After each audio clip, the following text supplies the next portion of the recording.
इश्क का आखिरी सितम पार्ट 2। संयुक्ता जमीन पर गिर चुकी थी। उसके होठ नीले पड़ चुके थे, पर रुद्र की आंखों में चिंता का नाम तक नहीं था। उसके लिए यह बस एक और जंग में जीती हुई राजकुमारी थी, जिसे वह बर्दाश्त भी नहीं करना चाहता था। वह धीमे कदमों से उसके पास आया। उसकी आंखों में ठंडी नफरत और अधिकार की आग थी।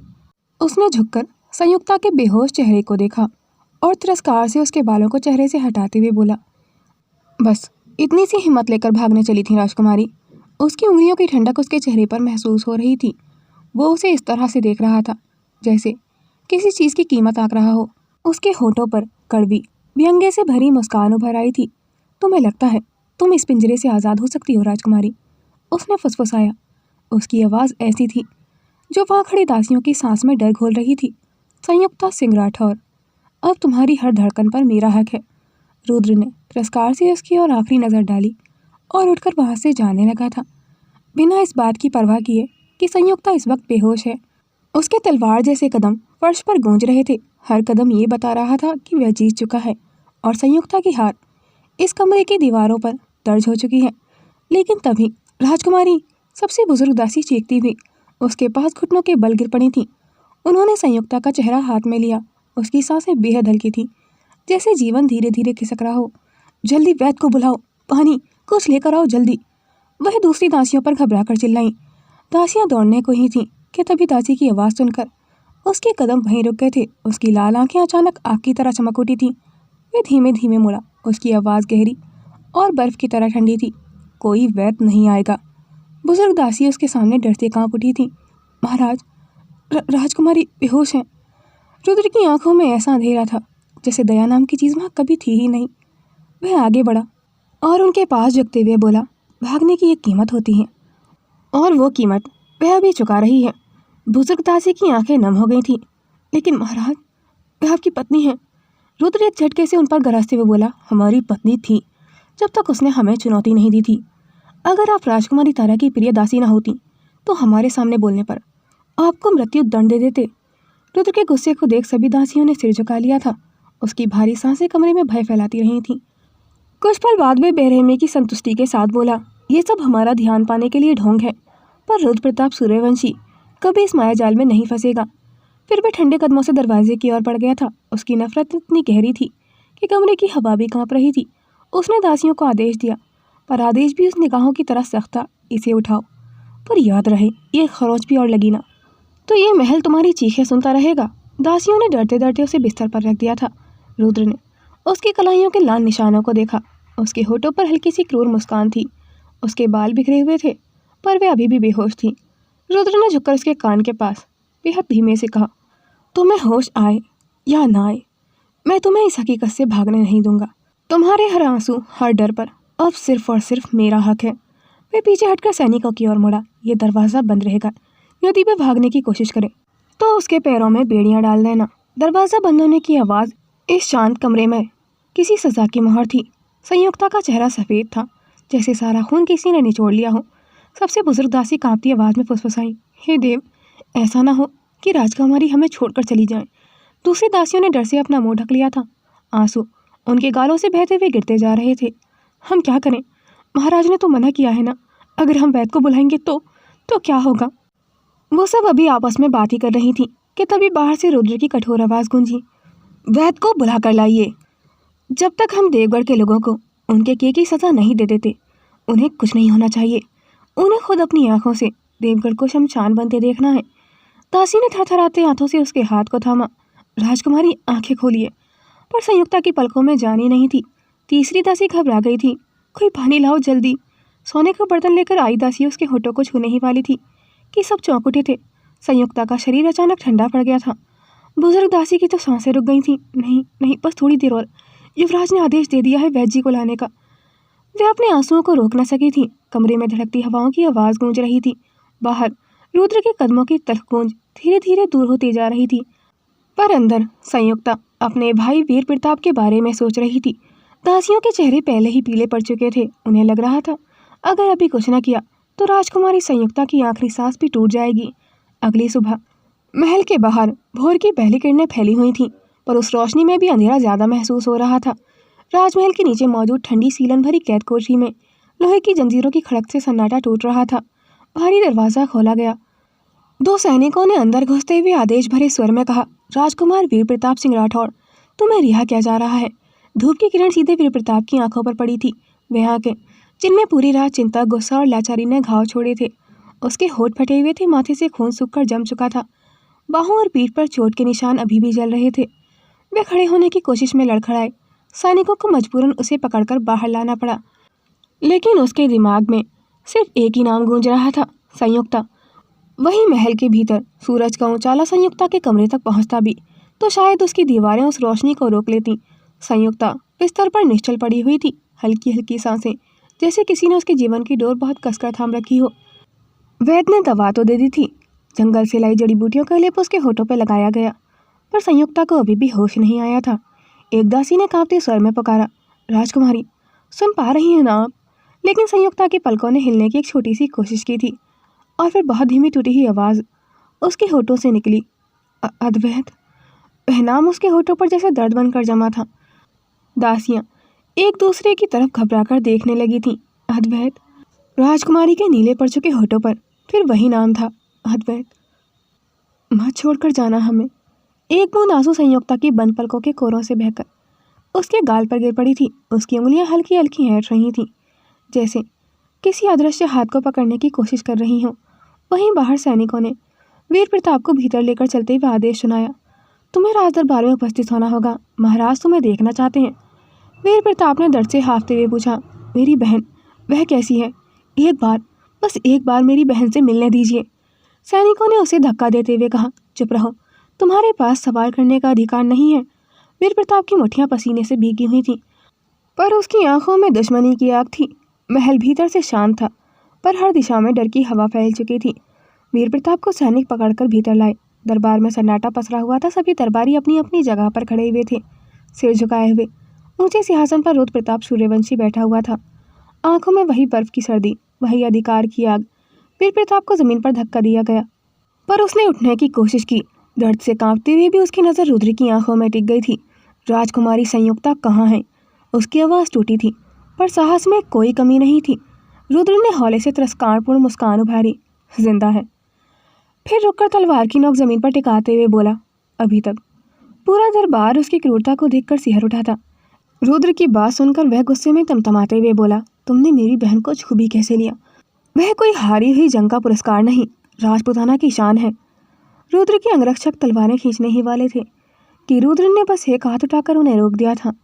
वह धीरे धीरे सिंहासन से उतरा। उसके हर कदम में एक चेतावनी थी, तुम्हारी बहन ने भागकर हमारे सम्मान को चुनौती दी है। हमने हक लिया है, जंग जीती है, और उस जीत के सामने कोई सवाल नहीं उठता। वीर प्रताप संयुक्ता से 3 साल छोटे थे। वे अपने मुंह से खून थूकते हुए बोले, जिस सम्मान में स्त्री की इज्जत ना हो वह सम्मान नहीं, अहंकार होता है। दरबारियों ने सांसें रोक ली थी, क्योंकि वो भी जानते थे कि ये हिम्मत मौत का हुक्म भी बन सकती थी। रुद्र ने उसकी ठोडी पकड़कर जबरन ऊपर करके उसकी आंखों में देखते हुए कहा, अहंकार। उसकी आवाज़ में चमकती आग थी। अहंकार तो तुम अब देखोगे। उसी समय संयुक्ता के कक्ष में दासियों की दहशत बढ़ती जा रही थी। संयुक्ता का चेहरा पसीने से तर था। बेहोशी में भी उसका दिल तेजी से धड़क रहा था। वह फिर से बुदबुदाई, अद्वैत, आप कहाँ हैं? एक दासी दूसरी दासी के कान में फुसफुसाई, ये अद्वैत कौन है? अगर महाराज ने सुन लिया तो ना जाने क्या करेंगे। कभी नाम नहीं सुना है अद्वैत, आखिर ये है कौन? वो बार बार एक ही नाम ले रही थी। दासियां दहशत में एक साथ पीछे हट गई थीं। उसकी आंखों के कोनों से आंसू गिरते हुए तकिए में समा रहे थे। वहीं राज दरबार में रुद्र सैनिकों को आदेश देने ही वाला था कि दरबार के मुख्य द्वार पर अचानक एक दासी हाफते हुए भीतर आई। महाराज। वह घबराकर घुटनों पर गिर गई थी। राजकुमारी तारा, राजकुमारी संयुक्ता के कक्ष में है। पूरा दरबार ठिठक गया था। सब लोग जानते थे कि राजकुमारी तारा को रुद्र प्रताप हमेशा सबसे छुपाकर रखता था। रुद्र की आंखों में खतरनाक सन्नाटा उतर आया था। धीरे से उसने सिर मोड़ा। राजकुमारी तारा। सब लोग एक दूसरे को देखने लगे थे। तारा, जिसकी मासूमियत उसकी सबसे बड़ी कमजोरी थी और जो इस खेल की सच्चाई समझने में बिल्कुल असमर्थ थी। रुद्र ने एक पैनी नजर वीर प्रताप पर डाली और भारी स्वर में बोले, इन्हें फिर से कैद में डाल दिया जाए। 2 सैनिक आगे बढ़ गए थे। वीर प्रताप की आंखों में आग भर आई थी, पर वह बंधा हुआ था, मजबूर था। रुद्र ने तेज निर्दयी लहजे में आखिरी बात कही, अब तुम्हारी रिहाई तभी होगी जब राजकुमारी संयुक्ता अपनी जिम्मेदारी को समझने लगेंगी। एक युवराज इस महल को भी चाहिए। दरबार में फिर वही खामोशी की चीख फैल गई थी। रुद्र बिना और कुछ कहे मुड़ा। उसके कदमों की गर्वीली चाल धरती को भी सजा सुना रही थी। उधर संयुक्ता के कक्ष में हल्का अंधेरा था, दवा की कड़वी गंध और दासियों की परेशान सांसें थीं। कक्ष के बीच में तारा छोटी बच्ची सी मासूम हरकतों के साथ संयुक्ता की उंगलियों को अपने नरम हाथों पर रखे हुए थी। कितनी बार कहा है तुम सबको, उसने दासियों को डांटा, पर उसकी डांट में भी मासूम नाराजगी थी। बीमार इंसान को अकेला नहीं छोड़ते। वह फूली हुई आवाज में बोली, माथा सिकोड़ते हुए। वो डर गई होंगी तो फिर? दासियां एक पल को रुक गई थीं। आंखों में डर कम और दर्द ज्यादा था। तारा ने संयुक्ता के बालों को धीरे धीरे सहलाया। दीदी उठो ना, मैंने तुम्हारे लिए गुलाब के फूल रखे हैं। संयुक्ता की सांस जरा तेज हुई थी, पर बेहोशी उसकी कैद में थी। तारा की आंखें अचानक भर आई थीं। वह संयुक्ता की कलाई पकड़कर बोली, सुनो सुंदर सी राजकुमारी, मुझे इतनी देर तक बीमार रहने वाले इंसान पसंद नहीं है। तारा ने आंसू पोंछते हुए फिर प्यारी आवाज में नाराज होकर कहा, अगर तुम जल्दी ठीक नहीं हुई ना तो मैं तुम्हारी पसंदीदा मिठाई भी नहीं दूंगी, समझी? वह होठ फुलाकर बोली, और मैं तुम्हें अपनी गुड़िया भी नहीं खेलने दूंगी। वो जो गुलाबी वाली है वो मेरी माँ ने बनाई थी। उसके शब्द बिल्कुल बच्चों जैसे थे, पर दर्द बहुत ज़्यादा था उसके दिल में। तारा कुछ देर तक संयुक्ता का हाथ पकड़े बैठी रही थी। कमरे में जलती दीपक की हल्की रोशनी उसकी छोटी सी परछाई को ज़मीन पर लंबा कर रही थी। दासियाँ चुप थीं, बस हल्की हल्की सिसकियाँ सुनाई दे रही थीं। तभी संयुक्ता की उंगलियाँ बहुत हल्का सा हिलीं। तारा की आंखें चमक उठी थीं। राजकुमारी, उसने धीरे से पुकारा, जैसे डर भी था कि कहीं आवाज़ भारी न पड़ जाए। संयुक्ता की पलकों में हरकत हुई।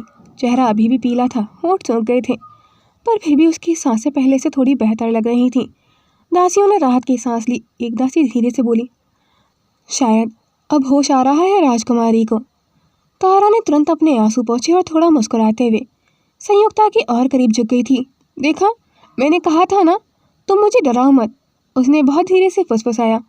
मैं यहाँ हूँ ना, कहीं नहीं जा रही।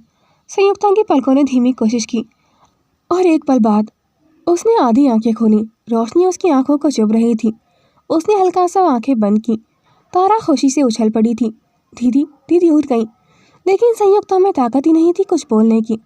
उसने बस तारा की उंगलियों को बहुत हल्के से दबाया, जैसे उसे पहचानने की कोशिश कर रही हो। एक दासी धीमी आवाज़ में बोली, राजकुमारी, भगवान की कृपा है आप होश में हैं, डरिए मत, हम सब यहीं हैं। संयुक्ता ने मुश्किल से पलटकर कमरे को देखा। आंखों में एक हल्का सा डर डोल रहा था। उसे रात के आखिरी दृश्य याद आने लगे थे। रुद्र का गुस्सा, उसका गिरना और फिर अंधेरा। उसकी धीमी टूटी हुई आवाज़ निकली, आप कौन हैं? लेकिन तारा ना जाने किस सोचों में गुम थी। उसने कोई जवाब नहीं दिया था।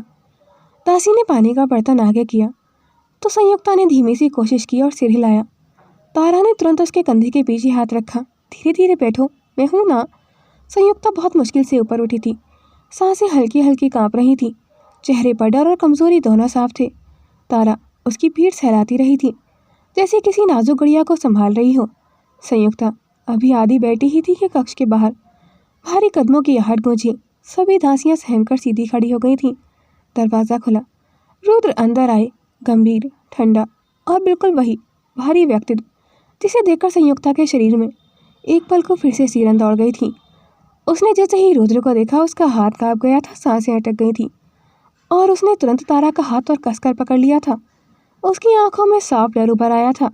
रुद्र की निगाह संयुक्ता पर पड़ी। एक पल के लिए उसका चेहरा शांत हुआ, पर उसने खुद को तुरंत सख्त कर लिया था। उसी पल तारा, जो अभी तक संयुक्ता के पास बैठी थी, धीरे से खड़ी हुई। चेहरे पर हल्का सा गुस्सा था और आंखों में छोटी सी हिम्मत थी। वह धीमी चाल से रुद्र के पास चली गई थी और सामने खड़े होकर बोली, रुद्र, आप कहाँ थे? कमरे में बाकी सबकी सांसें थम गई थीं, लेकिन सब जानते थे कि राजकुमारी तारा युवराज से इस तरीके से बात कर सकती थी। दासियों ने नजरें झुका ली थीं। तारा की आवाज़ में बच्चों जैसी मासूम नाराजगी थी, पर दर्द भी था। आपको पता है देवगढ़ की राजकुमारी बीमार है, बहुत ज़्यादा, और आपको बिल्कुल भी परवाह नहीं है। कक्ष में गहरी चुप्पी फैल गई थी। रुद्र ने तारा को देखा पर कुछ नहीं बोला था, न गुस्सा न सफाई। बस एक पल के लिए उसकी आंखों में वो बेचैनी झलकी थी जिसे वह शब्दों में कभी स्वीकार नहीं करेगा। फिर उसने दासियों की तरफ देखा और ठंडी आवाज़ में आदेश दिया, राजकुमारी तारा को उनके कक्ष में लेकर जाओ। तारा ने तुरंत नाम में सिर हिलाया, मैं कहीं नहीं जा रही। पर एक दासी उसके पास आ गई थी और धीरे से उसका हाथ पकड़ा।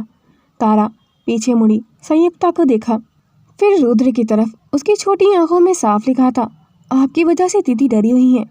पर वह चुप थी और दासियां उसे धीरे धीरे कमरे से बाहर ले गई थीं। दरवाज़ा बंद होते ही कमरे में बस रुद्र और संयुक्ता रह गए थे। रुद्र स्थिर खड़ा था और संयुक्ता उसकी तरफ देखकर कांपती सांस के साथ पीछे हटने की कोशिश कर रही थी।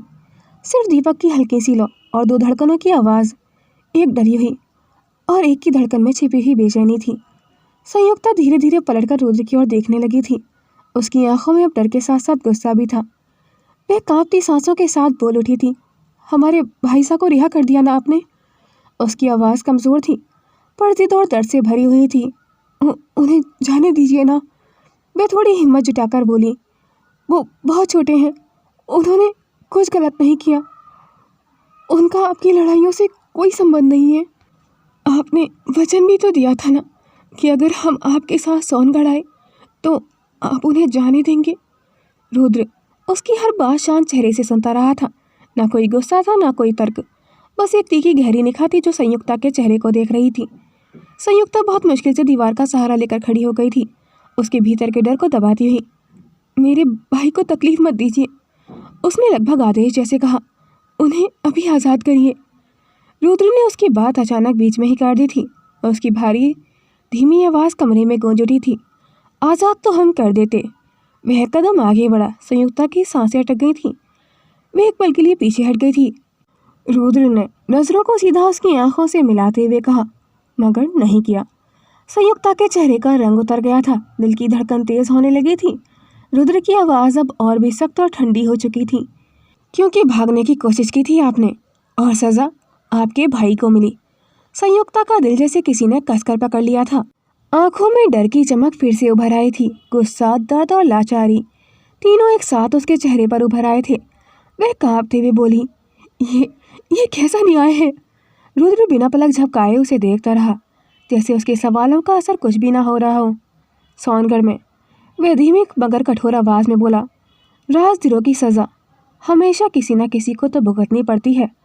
संयुक्ता के होठ कांप गए थे, उसकी आंखें भर आई थीं, पर आवाज़ नहीं निकल रही थी। कमरा पहले से भी ज़्यादा भारी महसूस होने लगा था।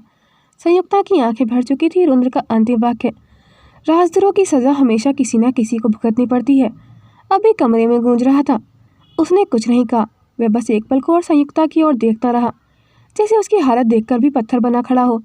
फिर रुद्र ने बिना कुछ बोले मुड़कर दरवाज़ा खोल दिया था। एक धीमी सी ठंडी हवा अंदर आई और रुद्र कक्ष से बाहर चला गया था। दरवाज़ा ठक से बंद हुआ। कमरे की रोशनी जैसी और भी फीकी पड़ गई थी। जैसे ही वह गया, संयुक्ता के घुटनों की ताकत जवाब दे गई थी। वे धीरे धीरे फर्श पर बैठ गई थी। उसके हाथ कांप रहे थे, आंखें पूरी तरह से धुंधली हो चुकी थीं। उसकी सांसें रुक रुक कर चल रही थीं और फिर वह टूट गई थी। आंसू खुद ब खुद बहने लगे थे उसकी आंखों से, चुपचाप बिना आवाज़, जैसे उसका दिल रो रहा हो। उसके अंदर इतना डर था कि आंसू ही उसके पास एकमात्र भाषा बन गए थे। उसने अपने कपड़ों को पकड़कर खुद को संभालने की कोशिश की, पर उसका पूरा शरीर कांप रहा था। और तभी उसके दिमाग में एक नाम बिजली की तरह चमका था, अद्वैत। वह झटके से पलट कर बैठ गई थी। उसके चेहरे पर दर्द की एक तीखी टूटती हुई बेचैनी आ गई थी। आंखें बंद की तो अतीत खुद ब खुद उसके सामने आने लगा था। फ्लैशबैक। संयुक्ता सिर्फ 16 साल की थी, हल्की गुलाबी गालों वाली कच्ची उम्र की डरपोक सी राजकुमारी। तालाब के पास उनका पैर फिसल गया था और एक तेज चीख निकली, और ठीक उसी पल किसी ने उनका हाथ कसकर पकड़ लिया था। अद्वैत सिंह चौहान। उसकी आंखों में शरारत और चेहरे पर वही मशहूर आधी सी मुस्कान थी। इतनी जल्दी डूबने का इरादा है क्या राजकुमारी? उसने हंसते हुए कहा। संयुक्ता ने डर से अपने कांपते हाथों से छुड़ाने की कोशिश की थी। हमें छोड़िए, गिरी जाती मैं। अद्वैत हंस पड़ा था। कभी नहीं, तुम्हें गिरने नहीं दूंगा मैं, वादा है मेरा। अगर कभी भी गिरना पड़ा तो सिर्फ मेरी मोहब्बत में। वह उसे पानी के किनारे से खींचकर ऊपर ले आया था। संयुक्ता घबराहट से कांप रही थी, पर अद्वैत उसके बेहद पास झुकाया था। तुम जानती भी हो, तुम्हारी हिफाजत करना मेरा शौक है, उसने उसकी गीली लट हटाते हुए कहा। संयुक्ता ने चेहरा लाल होते हुए नजरें झुका ली थीं, और अद्वैत ने वह पल कैद कर लिया था। वो पल जिसमें प्यार था, चाहत था और एक मासूम सा एहसास भी। संयुक्ता की आंखें खुली तो उसे एहसास हुआ कि अब वो किसी और की पत्नी है और उसकी आंखों से आंसू और भी तेज बहने लगे थे। वह फर्श पर घुटनों को सीने से लगाकर बैठ गई थी, चेहरा छुपाते हुए, जैसे खुद को समेट रही हो। उसका दिल टूटा हुआ था। उसके भीतर सिर्फ एक ही आवाज़ गूंज रही थी, अद्वैत, तुम होते तो मैं इतनी अकेली नहीं होती। कमरा पूरी तरह शांत था, सिर्फ उसकी शीशियों की हल्की सी आवाज़ गूंज रही थी। दीपक की लौ हल्की हल्के कांप रही थी और उसके सामने फर्श पर बैठी संयुक्ता भी उस लौ की तरह कांप रही थी। उसकी शीशियाँ धीमी थी पर दर्द गहरा था। उसने घुटनों में सिर छुपा रखा था। बाल उसके चेहरे पर बिखरे हुए थे और उसके कंधे रो रो कर हिल रहे थे। अचानक दरवाज़ा बहुत धीरे से चरमराया। संयुक्ता ने सुना नहीं था।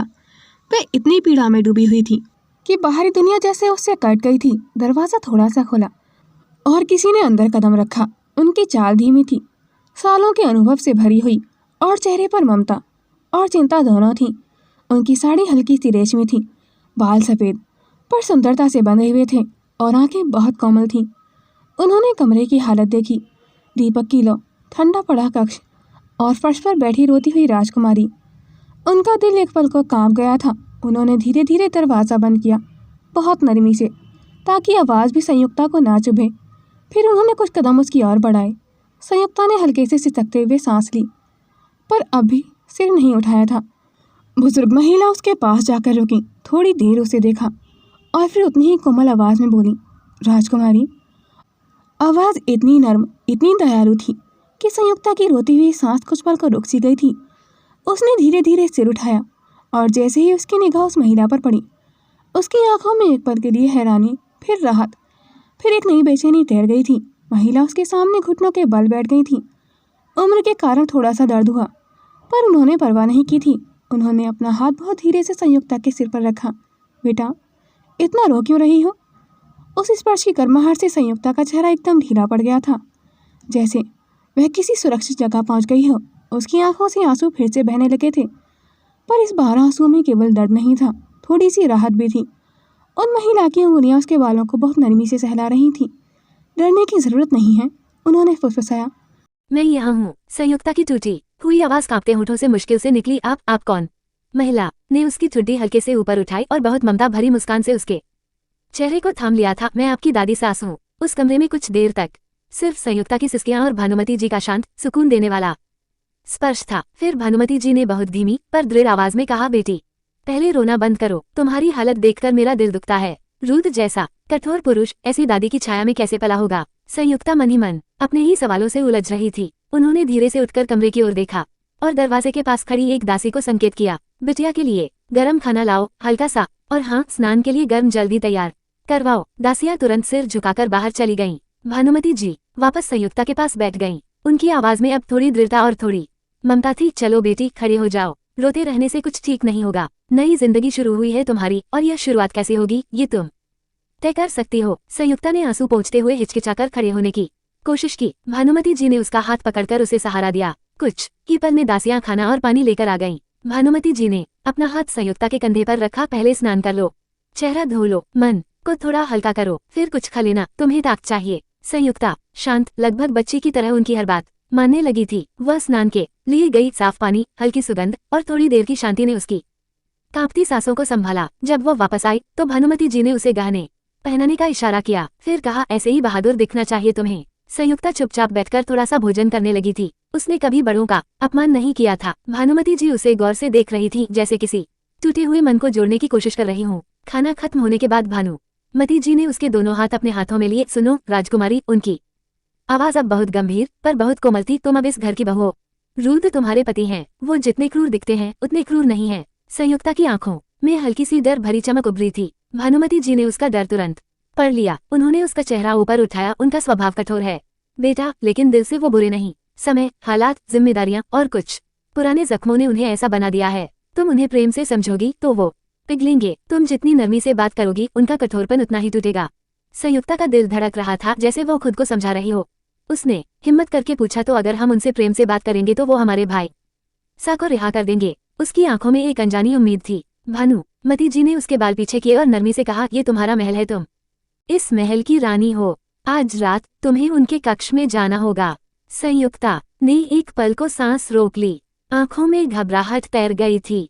भानुमति जी ने उसकी हथेलियां कसकर थौमी। बेटी, वो तुम्हें चोट नहीं पहुंचाएंगे। तुम बस शांत रहना, सम्मान से बात करना, बाकी मैं हूं ना। किसी बात का डर मत रखना, ये समय है अपने रिश्ते की नींव रखने का। उन्होंने धीरे से संयुक्ता का चेहरा सहलाया और बहुत ही ममता भरे स्वर में कहा, चलो मैं खुद तुम्हें रुद्र के कक्ष तक छोड़कर आती हूँ। कमरे की ठंडी हवा में संयुक्ता की धड़कनें तेज थीं, पर भानुमति जी के साथ चलते हुए उसके कदमों में थोड़ा साहस आ रहा था। वो बस किसी भी तरह अपने भाई की रिहाई चाहती थी, चाहे उसके लिए उसे कोई भी कीमत चुकानी पड़े। और अब उसका सामना होने वाला था रुद्र से। संयुक्ता जैसे ही रुद्र के कक्ष में दाखिल हुई, वह ठिठक गई थी। भानुमति जी उसे कमरे के बाहर तक छोड़ गई थीं। कमरा खाली था, पर उसकी खूबसूरती आंखें थाम लेने वाली। दीवारों पर लगी रंगीन राजकुमारी तारा की पेंटिंग्स, उनके पास रखी चंदन की खुशबू वाली दीप बत्तियां और कमरे के बीचों बीच रखा बड़ा सा पलंग, सब कुछ इतना भव्य था कि कुछ पल को संयुक्ता अपना डर भूल गई। उसने धीरे धीरे कक्ष में कदम बढ़ाए। सुनसान कमरा हल्की गूंज जैसा महसूस हो रहा था। उसकी नज़र पास की पेंटिंग पर पड़ी, तारा की मुस्कुराती हुई तस्वीर, मानो उसकी तरफ कोई पुराना राज देख रहा हो। संयुक्ता अपनी सांसें रोक कर उस पेंटिंग को निहार ही रही थी कि अचानक किसी के भीगे हुए मजबूत हाथों ने पीछे से उसकी कमर पकड़कर उसे अपनी ओर खींच लिया था। उसके होठों से एक हल्की सी सिहरन भरी सांस निकली, दिल जोर से धड़क उठा था। वो मुड़ी भी नहीं थी, पर उसके सीने से टकराती उस तपिश ने सब बता दिया। ये रुद्र था। वो अभी अभी कुंड से स्नान करके आया था। उसके बालों से पानी की बूंदें टपक रही थीं और उसका सांसों में मिला गर्म एहसास संयुक्ता की पीठ को छू रहा था। उसने उसे और करीब खींचा, इतना करीब कि संयुक्ता को लगा जैसे पूरी दुनिया सिमट कर उन दो सांसों के बीच रह गई हो। रुद्र की आवाज गहरी, धीमी और खतरनाक रूप से शांत थी। हमारे कक्ष में बिना हमारी इजाजत के। संयुक्ता की पलकों ने झटके से झुकने की कोशिश की, पर रुद्र ने उसकी ठुड्डी को छूकर उसका चेहरा अपनी ओर मोड़ दिया। भागने का रास्ता तो दूर दूर तक नहीं है राजकुमारी, वो फुसफुसाया। संयुक्ता ने कांपते हुए कहा, मैं बस कमरे को देख रही थी। रुद्र ने उसके शब्दों को बीच में ही रोक दिया। उसकी पकड़ जरा भी कठोर नहीं थी, पर इतनी मजबूत थी कि संयुक्ता हिल भी न सके। उसने उसकी भीगी हुई पीठ को महसूस किया और एक पल को उसे लगा कि कमरे का सारा तापमान उनके बीच जमा हो रहा हो। रुद्र झुककर उसके कान के पास रुका। उसकी सांसें उसकी त्वचा को छू रही थीं। आज हमारे कक्ष में आने का मतलब जानती हैं आप तुम मेरे? संयुक्ता की धड़कनें जैसे रुक रुक कर चल रही थीं। उसके कदम पीछे हटना चाहते थे, पर रुद्र की पकड़ ने उसे वहीं थाम रखा था। वो दादी माँ ने कहा था कि वो आपसे बात करेंगे, तो रुद्र की नजरें सिर्फ संयुक्ता पर थीं। उसकी आंखों में गुस्सा नहीं था, बस एक अनकही नफरत थी जो संयुक्ता को भीतर तक हिला रही थी। रुद्र ने उसकी कमर से पकड़ को थोड़ा ढीला किया, फिर उसकी उंगलियां उसके हाथों पर जमी, धीमी पर बेहद असरदार। डरिए मत, उसकी आवाज इस बार कोमल थी। मैं तुम्हें छूने से पहले तुम्हारी सांसों की इजाजत सुनना चाहता हूँ। आपने कल हमें इल्जाम दिया कि हमने आपके साथ जबरदस्ती की, पर सोनगढ़ का एक उसूल है, यहाँ के राजा हो या प्रजा, औरत को उसकी इच्छा के विरुद्ध नहीं छूते, और जो लोग ऐसा करते हैं उनके लिए सिर्फ मृत्युदंड है। संयुक्ता की आंखें फैल गईं। रुद्र की इस नरमी ने उसे सबसे ज्यादा हिला दिया था। कमरा, सांसें और दो धड़कने क्षण भर को सब ठहर सा गया था। रुद्र ने पीछे से संयुक्ता की कमर पकड़कर उसे अपनी ओर खींचा। उसकी पकड़ मजबूत, क्रूर, पर उसके उसूलों की वजह से जबरदस्ती नहीं थी। उसकी गीली सांसें संयुक्ता की गर्दन से लगी और वह कांप गई थी। हम आपको आपकी इच्छा के विरुद्ध नहीं छुएंगे, लेकिन अगर आपने फिर किसी का नाम बेहोशी में लिया तो हम अपना लिया तो हम अपना उसूल भूल भी सकते हैं। रुद्र की आवाज में कोई गर्माहट नहीं, बस एक ठंडी तेज धार थी।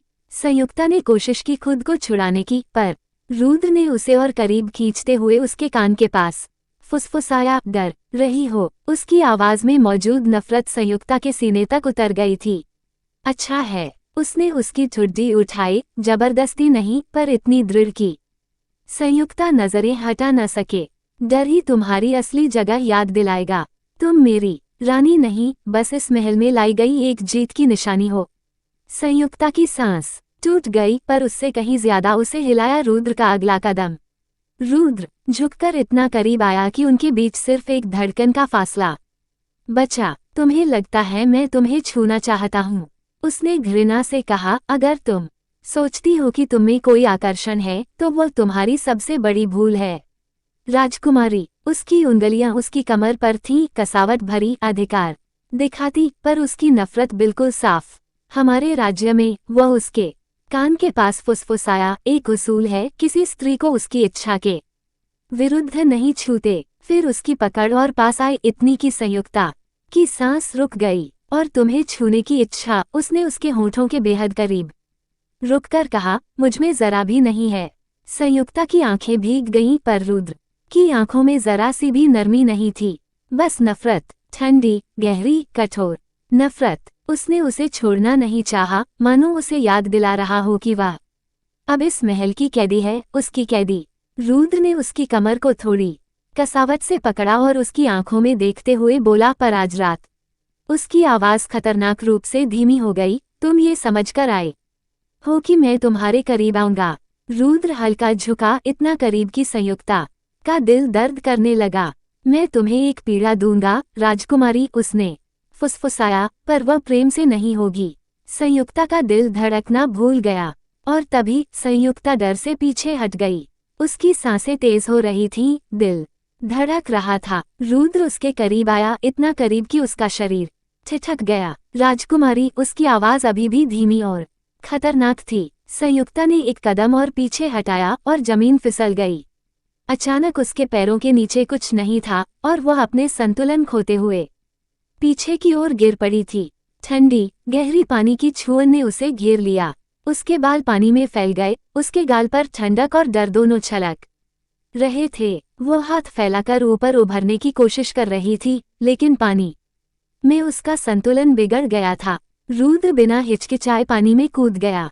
उसके शरीर की गर्मी और ठंडी नफरत दोनों का मिश्रण संयुक्ता के इर्द गिर्द घुल गया। वो उसकी ओर झुकते हुए, भीगे बाल उसके चेहरे पर छू रहे थे। पानी में डूबी उसकी मासूमियत और डर दोनों ने रुद्र को और करीब खींच लिया था। वो दोनों इतने करीब थे कि दोनों की सांसें एक दूसरे में घुल रही थी। To be continued. दोस्तों, आपको कहानी कैसी लग रही है कमेंट सेक्शन में अपनी राय जरूर शेयर कीजिएगा। Thanks for watching folded hands. Do like, comment and share this video, and subscribe my YouTube channel for more interesting